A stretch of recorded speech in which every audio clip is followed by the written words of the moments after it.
People often say, love's a mystery. Why do you want to understand it? Just let it happen. No, love is something that can be understood, that we can get a picture of. Maybe not completely understand it, but we can begin to get it into a constellation. And that doesn't destroy the mystery of it. That, in fact, increases the mystery and also the beauty.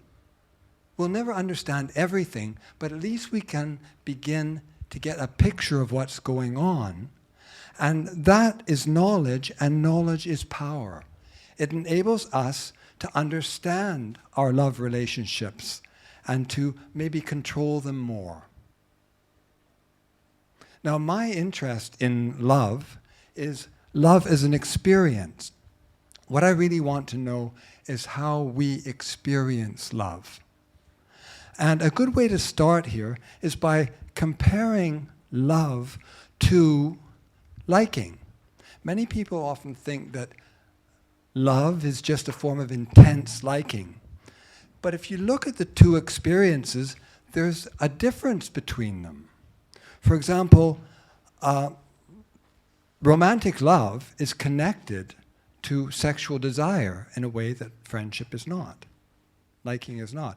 And if your friendship does have sexual desire in it, then I don't think it's completely correct to call it friendship. Right? Then it's a bit more than that. Love is also connected to gender in a way that friendship really isn't. It's not that essential to you that a friend is a male or female, but in romantic love, it's pretty essential to people that their partner is of a certain gender. And even for bisexual people report that it is very important that what gender the person is, but they shift gears. Now they're in the same-sex gear, now they're in the opposite-sex gear. And when they're in that gear, that gender of that person is very important. Another thing is that love tends to be swift in its onset and swift in its decline. Friendship doesn't happen like that. You aren't suddenly fall out of a you can if you have a fight or something, but people tend to drift apart in their friendships. Whereas in love, you don't really drift apart. It tends to be swift in how it ends and swift as it starts. You fall in love. You're in love with the person. Another thing that makes it different is the volatile aspect of love and its fragility. People feel like you're in a house of cards and it could fall down any moment. Whereas friendship doesn't seem to be like that. It tends to be more secure. This is just tendencies, okay? Another one is while friendship seems to be based on rewards and what sort of rewards you get from your friend, love seems to be based on the idea of anticipation of rewards. You imagine what it will be like to be with the beloved. You imagine what it will be like to be in her arms again. You imagine seeing her again. You fantasize about the future. You're anticipating what's happening. Another way in which they differ is something that's called reversal of punishment. In most relationships, friendship, liking relationships, if you get a noxious experience with the person, you tend to, you don't want to be with the person anymore. But with love, that can actually increase the feelings. The person doesn't want to see you. Now you're going to find out how you're going to make him see you, right? Now you're going to do all these things. You're going to follow the person. You're going to call. You're going to try this and that. And the more the rejection happens, the more you strive. So it's this weird thing that you're getting these negative responses, and that's not diminishing your behavior, that's increasing it. Now, if you look at some other ways in which these experiences differ, people often point towards 3 specific elements in intimate love relationships. And these are trust, intimacy, and self-disclosure. When you're involved romantically with another person, all of these 3 elements are involved. You trust the person, you want to disclose, tell about yourself, and you want to be intimate with that person. Now, when I looked at these 3 elements, I thought they're not really that different. There's some underlying feature that is quite basic, and this is what I call vulnerability. Because in each of these instances, you are making yourself vulnerable to the person. When I trust you, I'm putting myself in a vulnerable situation. Right? When I'm intimate with you, I'm doing the same thing. And when I disclose my life details and my fears and my hopes and my dreams and my embarrassments, I'm doing the same thing. I'm making myself vulnerable to you. Now, a lot of people see vulnerability as being an aspect of love. Yes, it is. But the usual view is that it is something that is undesired. It's a necessary but undesired consequence of love. Now, it seems to me that if this element, vulnerability, is found in these other components of love, and you want those other components of love, then in fact, you want vulnerability too. Vulnerability is something, I would say, that we actually desire. We desire to be vulnerable before the person that we love. Now, love is also interesting in that it is something that we don't want unrequited. In other words, to love someone is to want to be loved back. When you are romantically in love with someone, it's not that you don't care what he or she thinks. You want the person to love you back, right? So to love is to want to be loved back. But that doesn't tell us what love is. It just tells us that it's got these desires. But if we know that vulnerability is in there, then it looks like vulnerability is something that we want to be shown back to us. So in other words, when I'm in love with someone, I want to be vulnerable before her. And because to love is to want to be loved back, then I want her to want to be vulnerable before me. I want reciprocal vulnerability. Now, vulnerability is a fascinating thing because it points in two different directions. It's got this Janus face quality to it. One of the meanings of vulnerability is the need to be cared for. And if you look at love, that's what's going on, right? Care is something involved in it. So, what role does care play in love? Well, look, vulnerability implies care. When I want someone's vulnerability, I want her to be vulnerable before me so that I can care for her. And in the same way, I want her to want me to be vulnerable before her so she can care for me.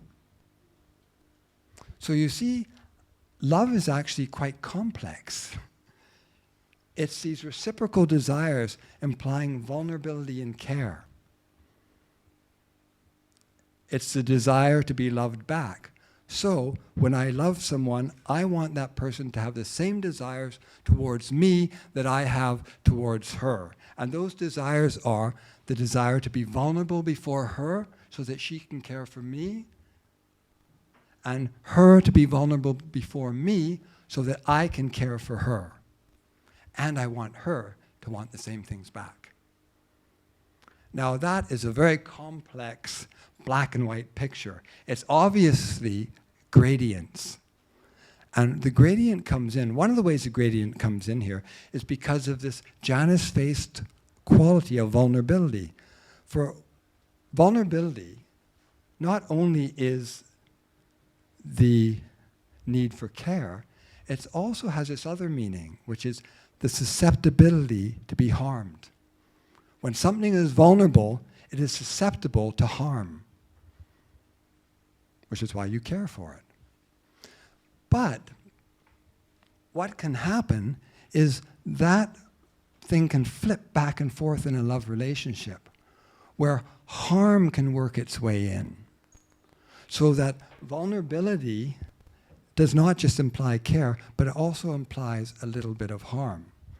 Now, if we take this complex picture, we can see this sort of ideal structure of reciprocal desires where you have vulnerability and care wanted back and forth. Now let's start breaking it down. And this is what's good about this way of seeing love, is it allows us to explain various orientations in love, or love orientations as I like to call them, which take different degrees here.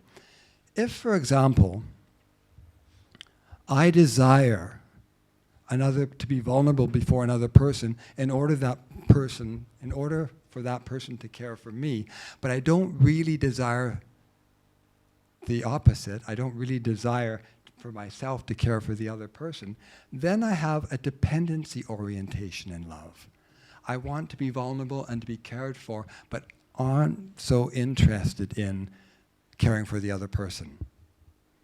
And if you think about it, you might well know people who have that sort of orientation. Now, the complement of that is what I would like to call paternalism, where you desire the other person's vulnerability so that you can care for her, but you don't want her caring for you. Then you have a paternalistic orientation to love. And sometimes that complement can work. And again, there's various degrees here, right? I'm just laying out the different types, and they can slide into each other. And in any love relationship, I would argue that it can play back and forth, where at one time a person is in one orientation more than the other. Now, if we bring harm in, then we are able to understand a very common feature of love, which is the sadomasochistic aspect of love.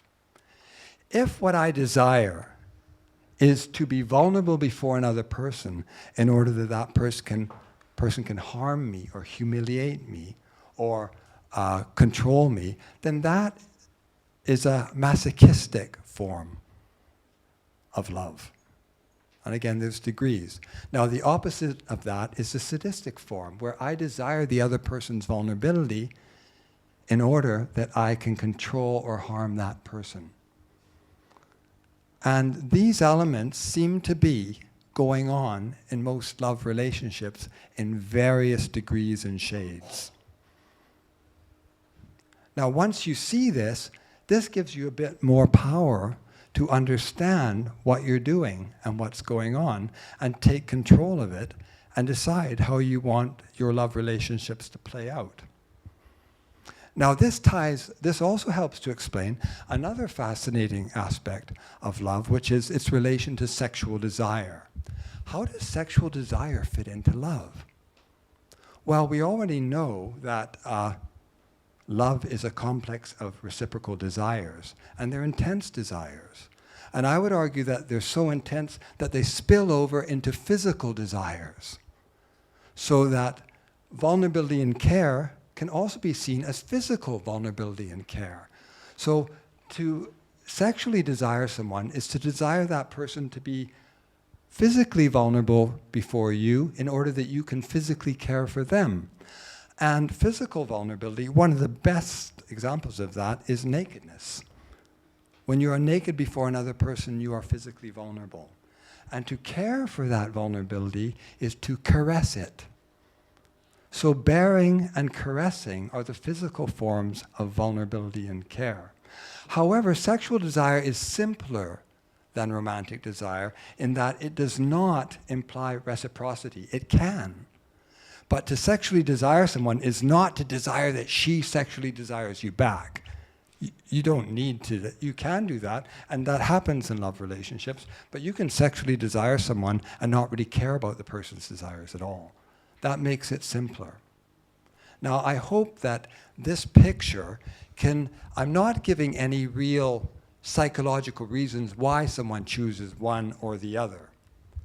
But I will say that you can see the very beginnings of this relationship in the mother-infant relationship, because there you have vulnerability and care. The infant is vulnerable to the mother who desires to care for the infant. Now, that's not a reciprocal relationship, but it does become reciprocal very quickly, where even a very young infant, before 1 year of age, will imitate the mother's behavior and offer her food and try to care for the mother in the way that the mother is caring for the infant. This is the germ and the core of romantic love. And you even see the prototype for sexual interaction, which I would argue is breastfeeding. There you have an intimate interchange, interpenetration of bodies that you have in the later relationship, in the later sexual desire relationship. And this, I hope, gives you some form of star chart to appreciate the constellations of what is going on in love. We could call it love gazing rather than star gazing. Thank you very much.